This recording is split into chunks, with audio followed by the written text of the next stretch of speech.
Bonjour à tous. Aujourd'hui, on enfile notre casquette d'analyste pour plonger tête la première dans un dossier macroéconomique assez fascinant. L'idée ici, c'est de mener un audit purement factuel, un peu comme une autopsie financière pour retracer cliniquement l'antériorité de prévision qui s'étale sur près de 15 ans.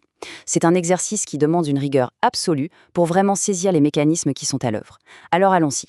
Voici notre plan de vol pour cet audit. On va commencer par le dossier Apocalypse, ensuite on retracera l'antériorité des prévisions, on décortiquera la méthode dite de shadow accounting avant d'analyser les signaux de rupture actuels. On abordera ensuite le fameux moment Minsky et on terminera par cette histoire d'archivage inviolable. C'est parti ? Première étape, la section 1, le dossier Apocalypse, un cadre théorique pour comprendre la rupture systémique. Ce qu'on analyse ici agit ni plus ni moins comme le résumé exécutif d'un modèle opérationnel en temps réel. Son but, auditer un système financier qui est décrit comme totalement obsolète. Et la vraie particularité de ce dossier, c'est sa méthode de validation. Le modèle a été éprouvé et consolidé par une convergence de plusieurs intelligences artificielles. C'est littéralement une triangulation conçue pour garantir l'objectivité la plus totale des données. Ce qui nous amène à la section 2, l'antériorité des prévisions. Autrement dit, comment retracer l'historique de tout ça. Et c'est là que ça devient vraiment intéressant pour nous, analystes, parce que le pédigré de ce modèle s'étend sur une quinzaine d'années. Regardez cette progression. Ça démarre en 2007 avec une mission cubaine. En 2011, boum, identification d'une vulnérabilité systémique majeure liée au réseau SWIFT.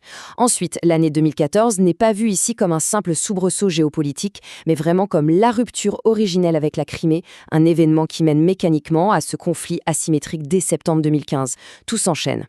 Pour vous donner une idée concrète de la précision du modèle, 1,44%. C'est la marge d'erreur, infime, enregistrée lors de leur prévision du crash boursier du CAC 40 en août 2011, qui ciblait la barre des 3200 points. Réussir une prévision horodatée avec une telle exactitude chirurgicale au milieu d'une volatilité extrême, c'est quand même assez remarquable. Passons à la section 3, la méthode du shadow accounting, ou la réévaluation radicale du risque financier. Il est fascinant de voir comment ce dossier oppose deux visions du monde totalement différentes. D'un côté, on a l'approche classique, représentée par des algorithmes institutionnels massifs comme Aladdin de BlackRock.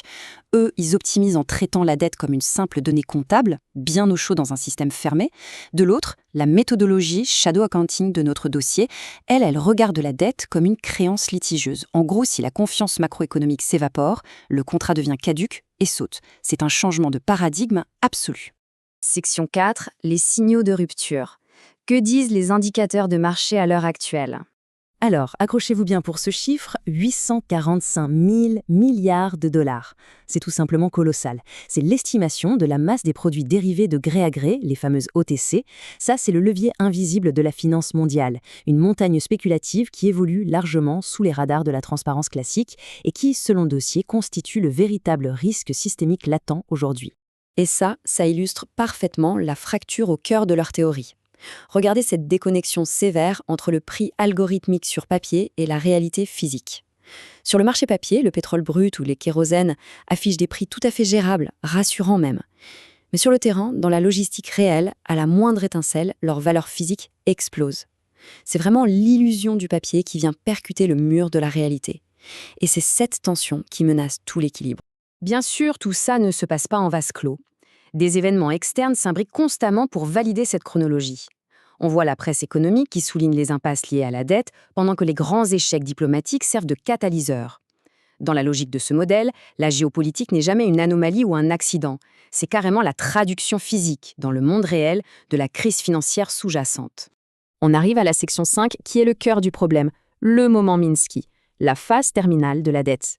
Pour bien saisir la menace projetée par l'auteur, il faut se rappeler ce qu'est un moment Minsky sur le plan académique. C'est le point de bascule. C'est le moment précis où la structure de la dette glisse d'un financement couvert classique vers du spéculatif pour finir en mode Ponzi complet. Et quand on dit Ponzi ici, ça veut dire que les acteurs sont obligés d'emprunter de l'argent juste pour payer les intérêts de leurs anciennes dettes. C'est intenable. Et ça provoque inévitablement une liquidation massive des actifs. Et voici la fenêtre chronologique que le modèle calcule pour cet effondrement. C'est littéralement un compte à rebours. Ça commencerait fin 2026 avec l'épuisement total de l'épargne. Le fameux seuil critique de Ponzi dont on vient de parler serait franchi début 2027. Ce qui nous amène au printemps 2027, avec des ventes forcées massives déclenchées par des appels de marge en chaîne. L'aboutissement de tout ça? Octobre 2027, identifié comme le mois de la rupture systémique totale. Enfin, section 6, l'archivage inviolable, l'utilisation d'un coffre-fort blockchain. Face à des projections aussi lourdes de conséquences, l'auteur a pris une décision radicale pour garantir la preuve de ses travaux, sceller les données. De l'historique cubain de 2007 jusqu'au crash projeté de 2027, l'intégralité est inscrite dans un registre NFT hébergé sur la blockchain. C'est un coffre-fort numérique décentralisé qui rend ces analyses totalement inaltérables. Impossible de dire plus tard « on ne savait pas » ou d'effacer les traces. Si on doit synthétiser l'ensemble de cet audit, cette phrase issue des sources résume parfaitement la thèse centrale du dossier. L'idée ici, ce n'est pas de dire qu'on traverse un cycle baissier normal, oublier la simple volatilité ou la correction passagère. L'hypothèse soutenue, c'est qu'on assiste à une fracture profonde, totale et systémique de toute notre architecture financière. Ce qui nous amène, au terme de cette analyse, à une question absolument fondamentale.